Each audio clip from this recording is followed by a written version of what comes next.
Guten Tag wszystkim, dziwny typ z tej strony. Normalnie tematykę FNAF poruszył na TikToku, a teraz chciałem bardziej zająć się tutaj tematyką SCP. Ale o tym muszę powiedzieć na YouTubie przez w pewnym sensie wielkość tego tematu, a mianowicie nowy oficjalny trailer filmu FNAF. Tak, wiem, jestem spóźniony, ale co ja poradzę, że byłem sobie na wakacjach. Jednak czas ten wykorzystałem na dogłębną analizę zwiastuna od klatki do klatki. Więc serdecznie zapraszam Was do tej obszernej analizy nowego trailera FNAF Movie.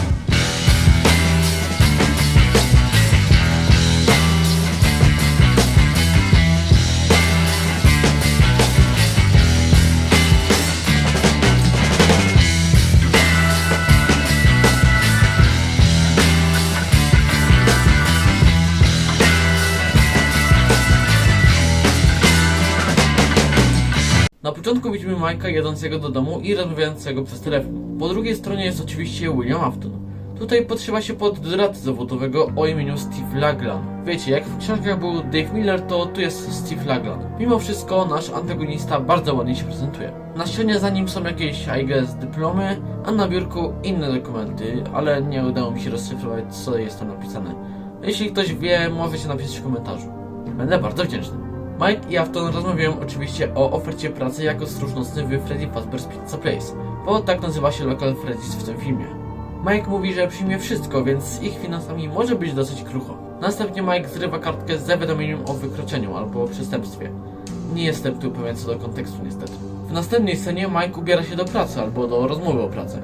Tego nie wiem, dowiemy się w filmie. Warto wiedzieć, że w ręce trzyma wcześniej wspomnianą kartkę z zawiadomieniem o wykroczeniu. Później przewrócony słup z logiem Freddy's i napisem Closed. W tle widzimy lokację i chłopanie, pięknie się ona prezentuje. Afton w tym czasie mówi, że jaka ta lokacja nie była zajebista w latach 80. i w ogóle. Następnie Mike jedzie wraz z Abby do swojej nowej pracy. Czyli wiemy już, jak Abby pojawi się w pizzerii. Mike zabierze ją ze sobą. Ma to w sumie sens, Abby jest dość młoda, może się bać sama coś w domu, a skoro Mike idzie pracować w Freddy's i mówi nawet, że przyjmie każdą pracę, to raczej nie stać ich na niańkę czy opiekunkę. By the way, zwróćcie uwagę na misia Abby, bo ten się jeszcze pojawi. Mike otwiera kraty blokujące drzwi placówki i wchodzi do środka. Swoją drogą zwróćcie uwagę na ubrania Abby, piżamę i kurtkę. Będzie to ważne, żeby ustalić mniej więcej timeline filmu. W trakcie filmu będę poświęcał kilka segmentów na omówienie wyglądu pizzerii. Tutaj widzimy napis Exit kojarzący się z FNAF 3, jakiś plakat i te automaty z kuleczkami. Kto choć raz nie naciągnął na to rodziców, dziadków itp. nie miał dzieciństwa, jeśli tak, to ma iść i ich przeprosić. Tak samo z Kinder niespodziankami. Dobra, wracając. Potem rozwalono główną salę, a Mike i Abby wchodzą do pokoju dla personelu, najpewniej do biura. A i potem widzimy ten sam kadr co w pierwszym teaserze. Stoły, coś tam wzoru Price Cornera oraz rysunki, tablice z napisem thank you. No i oczywiście podłoga i ściany z szachownicy. Co do rysunków jest ich dużo. Pokazują nam, że ta lokacja kiedyś tętniła życiem. Plus jeszcze do nich sobie wrócimy. Potem mamy wentylację ze szczurem w środku. Moje pierwsze skojarzenie FNAF 2 i roboty idące na nas przez wenty w ścianach. Być może będzie scena, w której któryś animatronik będzie przyciskał się przez wenty do Mike'a. Ale przez jej wielkość szczerze w to wątpię, ale nadzieję zawsze warto mieć. Później Mike w biurze. W tle za nim mamy tablicę z pracownikami miesiąca. Jednak ciekawostka, na zdjęciach jest kilku popularnych FNAF tuberów. Między innymi Dowko, 8-Bit Ryan, Fusion Z Gamer oraz dziwny typ. Mam nadzieję, że go kojarzycie. Szczerze, jest to moje ulubione cameo z tych wszystkich, ale idźmy dalej. W pokoju jest też krzesło, telefon i rozpiska zadań dla konkretnych pracowników. Mogę się mylić, ale to jest jedyne, co mi przychodzi na myśl. W tym ujęciu za Mike'iem widzimy plakat Celebrations na P1, o którym mówiłem w analizie pierwszego teasera na TikToku. Monitory, ramkę z dolarem ze szkłem i coś na kształt wycinka z gazety z animatronikami z Freddy's. W tym czasie słyszymy, jak Afton tłumaczy w rozmowie telefonicznej Mike'owi, na czym będzie polegała jego praca. Mianowicie na pasowaniu w kamery. Fun fact, monitory we Freddy's są wyprodukowane przez firmę Magnavox. Po włączeniu jednego z nich puszcza się spot, który widzieliśmy w pierwszym teaserze. Następnie na jednej z kamer widzimy Vanessę zwającą i proszącą o wejście. Od razu skojarzyło mi się to z tą sceną.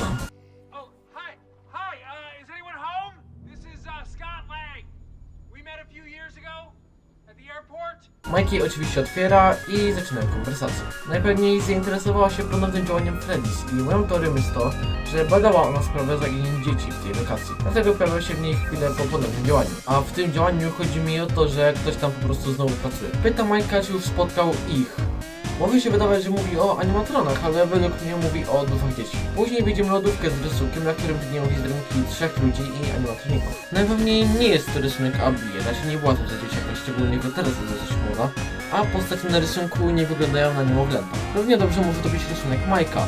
W czasach świetności, gdy był dzieckiem mniej więcej wieku Abby, więc mógł to narysować. Z kolejnej jednak strony mógł to być rysunek zrobiony przez jedną z ofiar, który może Mike zobaczył w jakiejś halucynacji czy wizji. Potem widzimy jakąś rodzinę i może być to rodzina jednej z ofiar, która pomoże w wychodzeniu, a w ich domu może ostać się ten rysunek. Swoją drogą na obrazku jedna z postaci ma Fioletowy. strój z żółtą oznaką na piersi i może być to stróż nocny albo Vanessa. Spekuluje po kolorze włosów. To też może wyjaśnić, czyj jest to rysunek, ale o tym rysunku jednak zrobię osobną, bardziej rozwiniętą teorię na TikToku, bo o dziwo, temat ten może być bardzo ciekawy i może wyjaśnić nam postać Vanessy. Michael w następnej scenie patrzy za kurtynę, co było już w pierwszym teaserze. Obok niego jest guzik Showtime. Ciekawostka, jakby ktoś nie zauważył, guzik ten w spocie z pierwszego teasera klikała tamta pracowniczka Freddy's. Za kurtyną Mike widzi animatrony. Jest to najpewniej przed przybiciem Vanessy, tak obstawił.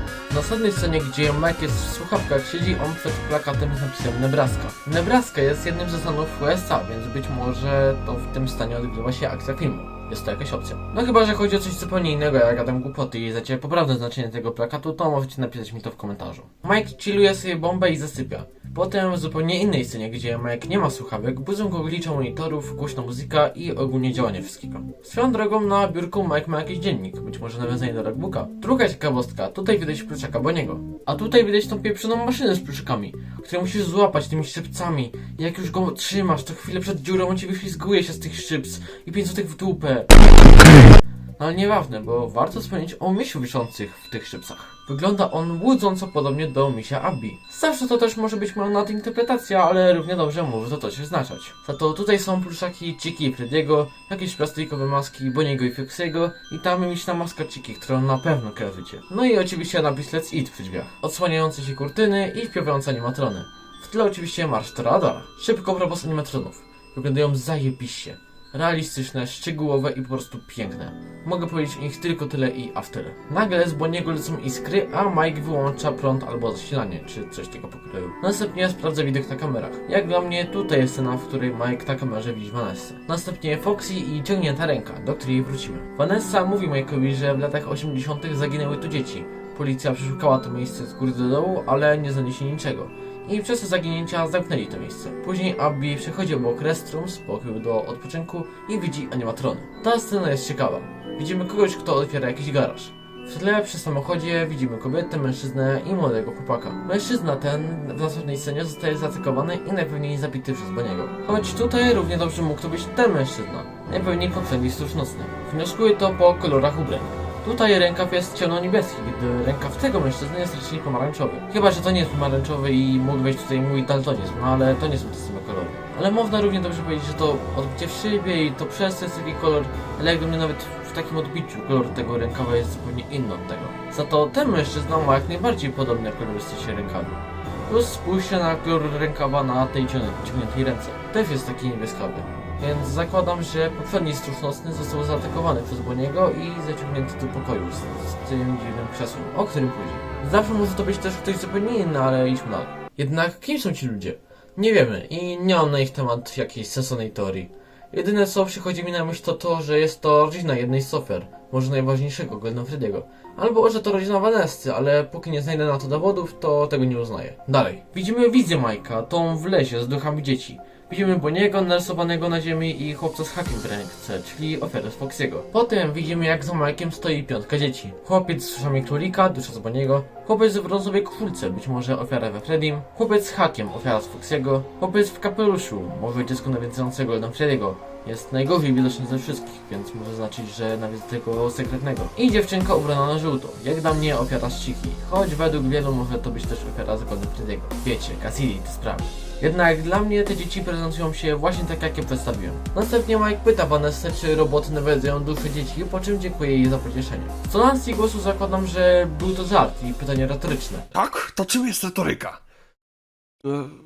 To były wyrazy określające daną rzecz? Określające rzeczowniki czy coś? To epitet. A. Na koniec Vanessa doprecyzowuje, że są to animatroniki, a nie roboty. Pewnie tak dla zgrywki. I Freddy za Mike'iem. Ale to już widzieliśmy. To czego nie widzieliśmy to ten Foxy w kącie. Abby wchodząca na mail hall i tych rysunków z tej perspektywy. Z tych rysunków ważne są dwa. Po pierwsze, balon śmieci jest kanoniczny w filmie i może się w nim pojawić. Po drugie, piątka postaci i żółty królik. Ciekawe o co może chodzić. Nasuwa mi się teoria, że William, strój Spring Bonniego, zabawiał dzieciaki, a potem je zabił. Przez ten czas jeden z nich zdążył narysować siebie i jego przyjaciół, bawiących się z wielkim, żółtym królikiem. Następnie widzimy Foxy'ego, najpewniej szukającego Abby, która kampi za nim pod plakatami. Jednak jest to najpewniej inny dzień, bo tutaj nosi niebieską kurtkę, z pewnością na nią za dużą, najpewniej pożyczoną od Mike'a. Zaś tutaj chodzi w kolorowym, swetrze, więc są to po prostu różne dni. Ale o możliwej według mnie kolejności wydarzeń powiem później. W tym czasie Vanessa mówi, że animatrony chcą, aby Abby została jedną z nich. A więc zgłuszą nawiedzającą robota. Przepraszam, animatronika. Potem widzimy kobietę, chyba nie Vanessę, zakładam po kolorze włosów. Tu wyglądają na rudy albo czerwone, ale równie dobrze może to być też wina oświetlenia. Stoi ona przed Freddym, z którego wychodzi ręka, a następnie ta przewraca się z krzesła. Po tym fragmencie zakładam, że to dziecko. Stoi na krześle, aby sięgać wyżej. Tu dla porównania dorosły Mike przy Freddym. Sięgnąłby do jego pyska, gdy ta postać musiała posłużyć krzesłem, by do niego sięgnąć. Abby raczej to nie jest uważane tak przez długość włosów, chyba że te dwie sceny są ze sobą w ogóle niepowiązane. I w tej z ręką to Vanessa albo ktoś inny po prostu stoi przy animatroniku, a w tej drugiej z krzesłem Abby stoi przy czymś innym. Taki obrót spraw też jest bardzo możliwy. Potem Foxy, kampiąca się dalej Abby, ruszające się animatrony, które po wpływie się wyglądają wspaniale i moi drodzy, główna gwiazda William Afton w strój Springtrapa, a raczej Spring Bonniego na tym etapie. Kostium Spring Bonniego jest zrobiony równie pięknie co animatrony i cała lokacja. Tu mamy potwierdzenie, że Abby była w swetrze w tym kadrze. Zakładam, że scena ta nie dzieje się w momencie ucieczki przed Aftonem, a jeszcze w czasie ucieczki przed samymi animatronikami. Następnie widzimy odjeżdżające auto i zmartwionego Mike'a za nim. Chłopiec w samochodzie też nie jest wesoły. Scena ta najpewniej również odgrywa się w wizji Mike'a, też znajduje się w lesie. Moja odważna hipoteza jest taka, że jest to Bite Victim, a raczej jego filmowy odpowiednik. Mike miał większe rodzeństwo niż sama Abby, ale BV został zabity przez Aftona i on jako Golden Freddy będzie chronił swoją siostrę, Abby, przed innymi animatronikami. Ma to sens? Tak, ale na poparcie tego muszę znaleźć jeszcze więcej argumentów. Równie dobrze może to być też ten dzieciak sprzed garażu. Kolorystyka auta by się zgadzała, plus postacie te miałyby znaczenie fabularne. Chłopiec ten mógł być przyjacielem ofiar, który musiał odejść wcześniej, musiał gdzieś jechać z matką, był w samochodzie, więc miałoby to sens. Przez co nie został zabity. Może będzie on pomagał Mike'owi i Vanessie w dochodzeniu, co się stało tak naprawdę. Następnie leżąca na ziemi kobieta. Strzelam, że to Vanessa, którą w następnej scenie widzimy w szpitalu. Uważam, że przez jej węszenie i współpracę z Mike'iem William chciał ją zabić, ale Mike zdążył na czas powiadomić odpowiednie służby. W tej scenie Mike okłada jakiegoś ziomeczka w fontannie i może to ma schizofrenia, ale ten gość przypomina mi Marki Preyera. Hello everybody, my name is Markiplier. Było to najpewniej w poprzedniej pracy Mike'a, którą ten stracił przez tą bójkę, przez co ten zatrudnił się we Freddy's. Następnie Mike będący sus i wychodzący z Venta. Najwyraźniej to on będzie łaził po wentylacji, a nie animatroniki. Będzie to robił najpewniej by uciec albo animatronikom, albo Aftonowi. Następnie Spring Bonnie z nożem. Tak, to Spring Bonnie, jeszcze nie Springtrap. Potem Mike próbuje uciec i ma dziurę w bluzie, więc mógł zostać trafiony nożem i zraniony przez Aftona. Następnie mężczyzna w garniturze, najpewniej poprzedni stróż nocny, zostaje przykuty do krzesła, a potem widzimy jak Mike siedzi przed maską Freddy'ego, najpewniej przy tym samym krześle. Tak, to jest potwierdzone, to jest maska Freddy'ego. Moja odważna hipoteza głosi, że obaj siedzą przy nim przez Aftona. Na końcu taksówkarz wiezie Abby i Golden Freddy'ego i na tym kończymy. Kolejny fun fact. Taksówkarza w tej scenie gra youtuber o pseudonimie Koryx Kenshin. W taksówce Abby ma tam za dużą bluzę, w której stała przy rysunkach, gdy tutaj ma już kurtkę i plecak, w których jest również tutaj. Więc timeline filmu wygląda dla mnie tak.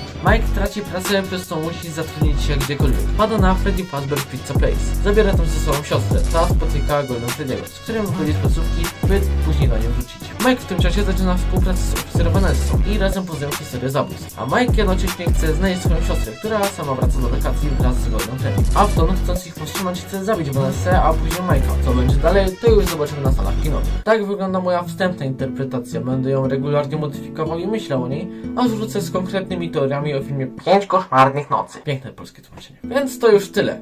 Materiał ten jest cholernie długi, ale myślę, że dobrze mi wyszedł. Podzielcie się swoimi opiniami o tym materiale, o zwiastunie filmów, czego oczekujecie po tym filmie. Mile widziane są też uwagi w błędach tłumaczenia na język angielski. A ja będę się już żegnał. Auf Wiedersehen.